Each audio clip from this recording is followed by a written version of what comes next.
지난 시간에 장기 생활 설계에 대해 배웠었는데 대학생이긴 하지만 지금부터라도 계획을 좀 세워야 할 것 같아.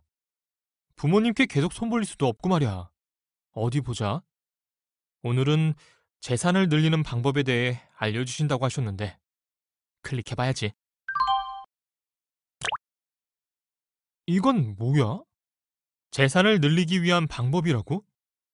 빈칸에 들어갈 어휘가 무엇인지 생각해보라고? 수업에서 다루시려나 보다. 흠, 무엇이 들어가야 할까?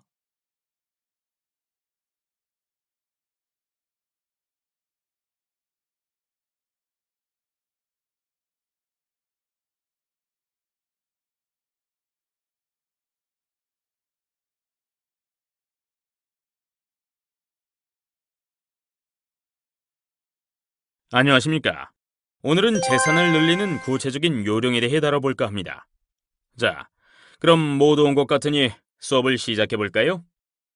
이번 시간 학습에 열심히 참여하면 여러분은 금융상품 선택의 5가지 요령에 대해 나열하고 각 요령에 대해 설명할 수 있습니다.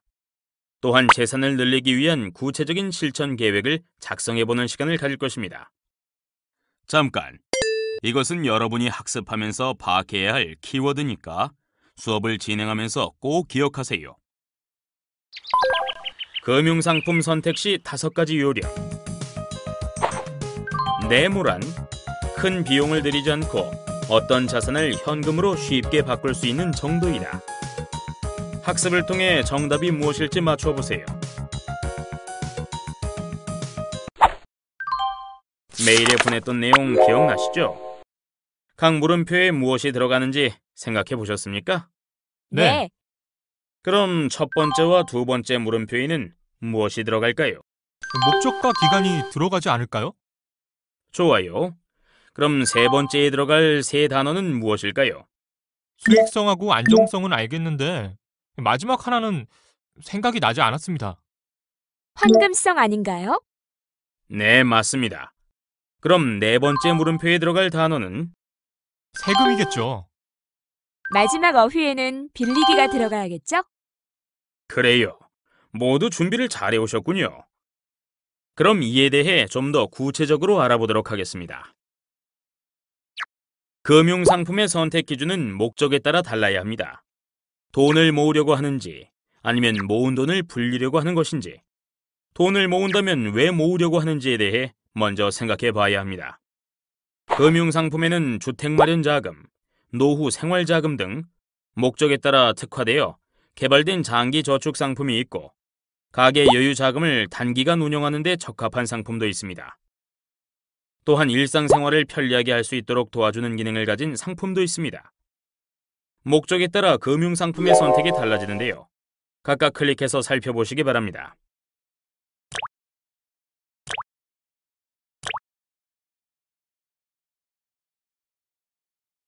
자신의 목적에 맞는 금융상품을 찾았다 하더라도 그 돈이 언제 필요할 것인지를 예측한 다음 금융상품에 가입하는 것이 중요합니다. 높은 금리만 보고 무조건 장기 금융상품에 돈을 맡겼다가 급한 사정 등으로 만기 이전에 중도 해지하게 되면 중도 해지 수수료를 내거나 약정 금리보다 낮은 중도 해지 이율을 적용받게 되어 이자의 손실을 볼 수 있어요. 따라서 금융상품을 선택할 때에는 자금 지출 계획과 저축 기간을 일치시키는 원칙을 지키는 한편 장기 저축 자금과 단기 운용 자금을 구분하여 기간을 분산시키는 것이 유리합니다. 또한 만기가 도래한 금융상품을 그냥 놓아두면 만기 후에 약정 금리보다 낮은 이자가 적용되거나 이자가 전혀 추가로 지급되지 않는 경우가 있으므로 목돈이 언제 필요한지에 대하여 계획을 세운 후 적절히 선택하여야 하겠습니다. 금융상품을 선택할 때는 안정성과 수익성, 황금성을 고려하여 선택해야 하는데요. 먼저 세 개 어휘의 의미에 대해 생각해 보시기 바랍니다. 문제를 모두 맞추면 좀 더 구체적으로 소개하죠.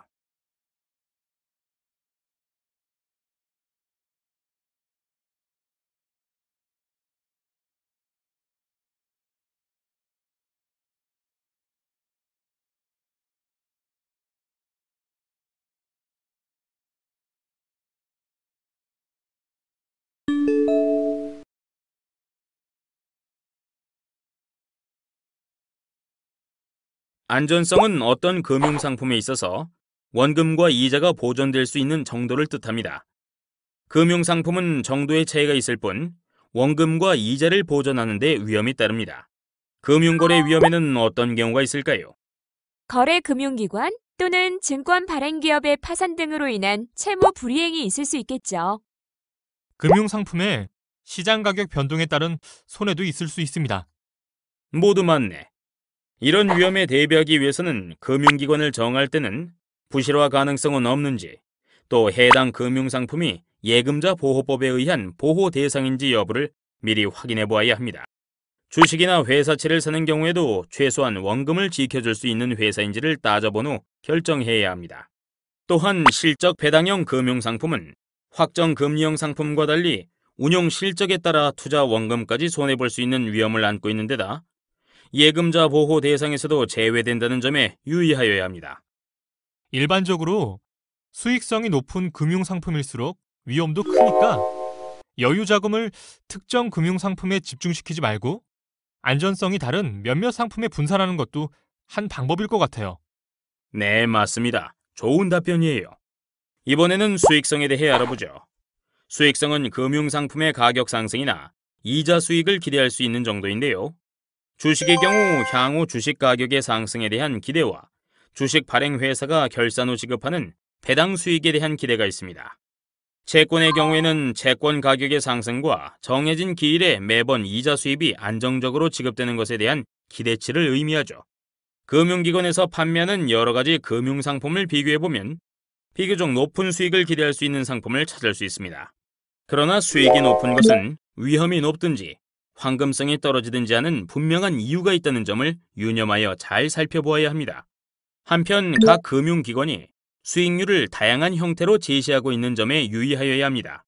표면금리 이외에 이자 지급 방법, 확정금리 또는 변동금리 여부, 세금 우대 여부 등 수익률에 실질적으로 영향을 미치는 요인을 함께 고려하여 수익률을 이해할 필요가 있습니다. 수익을 극대화하기 위해서는 수익에 영향을 미치는 요소들을 모두 반영한 다음에 세후 실효 수익률이 높은 금융상품을 선택하는 것이 바람직합니다. 황금성 또는 유동성이란 돈이 필요할 때면 언제든지 보유 자산을 별다른 손해 없이 현금화할 수 있는 정도를 말합니다. 우리가 생활을 하다 보면 당장 현금이 필요한 경우가 생기게 마련이죠. 황금성이 낮은 상품에는 어떤 것들이 있을까요? 만기가 장기인 적금이나 예금 등은 중도 해지에 따른 불이익이 크므로 환금성이 낮다고 할 수 있어요. 그렇습니다. 은행의 수시 입출금식 예금은 손쉽게 현금으로 인출할 수 있으므로 환금성이 높은 상품이죠. 그렇지.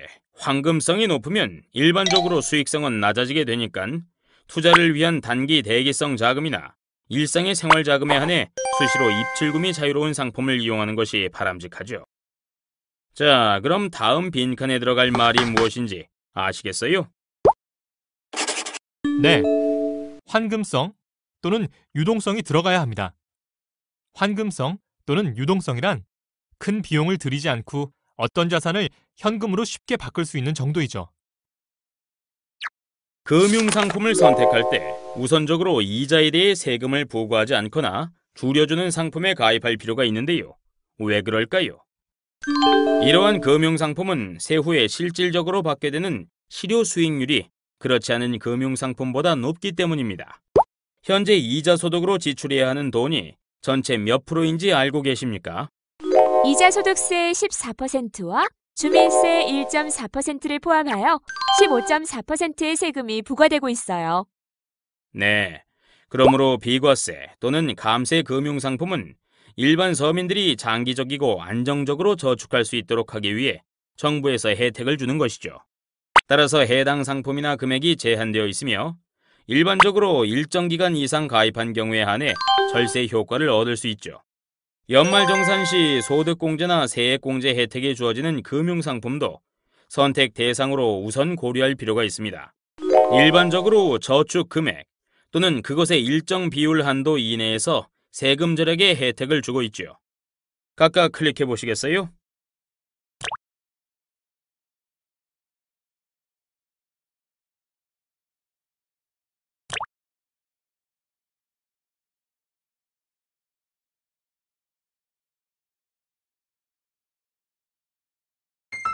여기 있는 학생들은 돈을 빌리는 것에 대해 어떻게 생각합니까? 빚은 없어야 해요. 무조건 빚은 없어야 합니다. 제 생각은 달라요. 빚이 없이 살면 좋긴 하지만 경우에 따라서는 필요하다고 봐요. 제 경우 종잣돈이 모여서 장기주택 담보대출 등을 이용해 주택을 마련했거든요. 네, 모두 각자 생각이 다르겠지만 때로는 돈을 빌리는 것이 경제적으로 유리할 수도 있죠. 물가가 상승하면 돈을 빌려준 사람에게는 불리하나 돈을 빌린 사람에게는 유리할 수 있기 때문이죠. 또한 돈을 빌릴 때는 어떻게 비용을 줄이느냐 하는 것도 중요합니다. 한때 금융기관에서 돈을 빌리기가 매우 어려운 적도 있었지만 요즘은 골라서 대출받을 수 있는 만큼 현명한 대출 상품 선택으로 지출을 줄일 수 있습니다. 그러나 돈을 빌릴 때에는 반드시 자기가 갚을 능력이 있는 데까지만 빌리고 또한 이자와 원금은 약속한 대로 정해진 날짜에 반드시 갚아야 합니다. 다시 말하면 자신의 현재 소득으로 정해진 시기에 대출 이자를 지급하면서 장래에 갚아야 할 대출 원금을 모을 수 있는지 계산해 봐야 할 것입니다. 대출금 상환 방법에는 이자만 지급하다가 만기에 원금을 한꺼번에 갚는 방식과 이자와 원금의 일부를 함께 갚아 나가는 방식이 있습니다. 규칙적인 수입이 있다면 원금과 이자를 일정하게 갚아 나가는 방식이 유리하죠.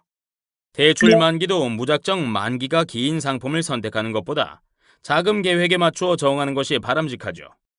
교수님, 왜 그렇죠? 대출 상품도 예금과 마찬가지로 만기가 길수록 금리가 높으며 중간에 돈이 생겨 대출금을 상환하면 중도 상환 수수료를 물 수도 있기 때문이죠. 물론 대출 상품의 이자율 수준이 무엇보다 중요해요. 각 금융기관별로 대출 상품을 꼼꼼히 비교하여 다른 조건이 동일하다면 이자가 낮은 기관의 상품을 선택해야 합니다. 건전한 금융기관을 주거래 기관으로 정해놓고 수시로 재산 증식과 관련한 자문을 구하는 것이 바람직합니다. 각 금융기관들은 고객을 유치하기 위해 새로운 종류의 다양한 금융상품을 수시로 개발 판매하고 단골 고객에게 수수료 면제, 예금 대출 시 우대금리 적용 등의 서비스를 제공하거나 전문가의 재테크 상담 서비스를 제공하기도 하고 있기 때문이죠. 금융상품의 성격, 수익률 등에 대한 보다 구체적인 정보는 각 금융기관과 전국은행연합회, 한국은행의 인터넷 홈페이지 등에서 쉽게 찾아볼 수 있습니다. 또한 자신의 가치를 높이는 것이야말로 가장 확실한 재산 늘리기 방법이라는 점도 지적하고 싶네요. 계산 늘리기 실천 계획. 네모란 자산에서 부채를 차감한 것으로 자신의 현재 부를 나타낸다. 학습을 통해 정답이 무엇일지 맞춰보세요. 이전 수업에서 재산 늘리기를 위한 장기 생활 설계, 금융상품의 종류에 대해 알아봤고 앞서서는 금융상품 선택 요령 등에 대해서 살펴보았습니다. 이러한 기본적인 금융 지식을 바탕으로 좀 더 구체적으로 나에게 적용되는 재산 늘리기 실천 계획을 마련해보는 것은 어떨까요? 첫째 단계로 자신의 자산과 부채, 그리고 순자산 현황을 파악합니다. 여기서 순자산이 무엇인지 알고 계시죠? 자산에서 부채를 차감한 것으로 자신의 현재 부를 나타내죠. 네, 자산은 예금, 채권, 주식, 주택 등과 같이 가치가 올라가거나 수익을 낼 수 있는 금융 및 실물 자산을 뜻하고 부채는 주택담보대출금, 신용카드 할부금, 자동차 할부금 등 갚아야 할 빚을 말합니다. 자신의 자산, 부채, 순자산 현황을 제시한 대차 대조표를 활용해 보세요.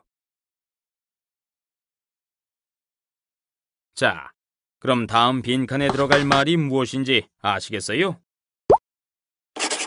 네, 순자산이란 자산에서 부채를 차감한 것으로 자신의 현재 부를 나타내죠. 순자산 규모를 파악했다면 무엇을 해야 할까요? 자동차 할부금 상환, 자녀의 대학 등록금, 은퇴 후 생활자금 등 각자의 상황에 맞추어 장 단기로 나누어 목표를 정해야 하죠. 단기 목표는 다음과 같이 세워볼 수 있고 장기 목표도 이러한 방식으로 세우면 됩니다. 이것은 노후 생활자금 계산 사례입니다. 여기서 주의할 것은 부족한 노후 자금은 약 2억 5,600만 원이지만 이것은 25년 뒤의 금액이 아니라 현재 가치 기준이라는 점입니다. 미래 가치로 환산하면 약 5억 3,600만 원이 필요하게 됩니다. 참고하여 본인의 노후 생활 자금을 계산해 보세요. 앞에서 장단기 재산 늘리기 목표를 정했다면 이제 월별 수익 및 지출 내역과 매월 저축할 목표 금액을 정한 월 예산표를 작성합니다.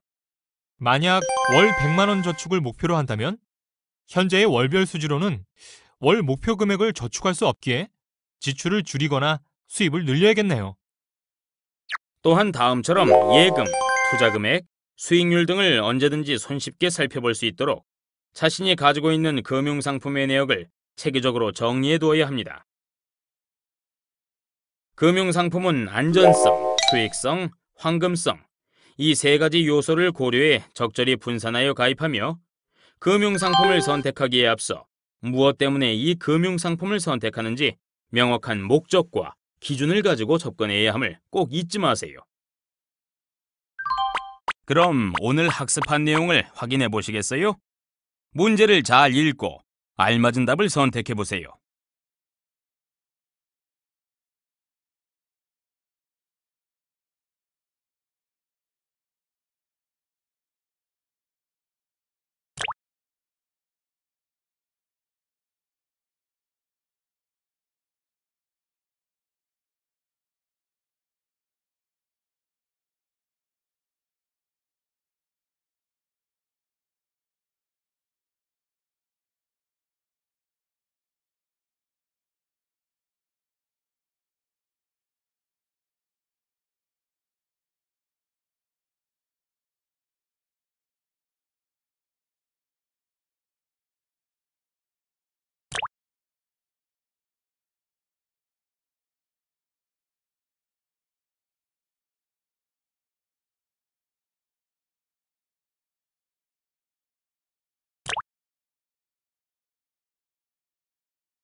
오늘은 금융상품 선택의 5가지 요령과 직접 재산 늘리기 실천 계획도 세워보았었지? 꼭 실천해야지. 잊기 전에 다시 한번 정리해봐야겠다.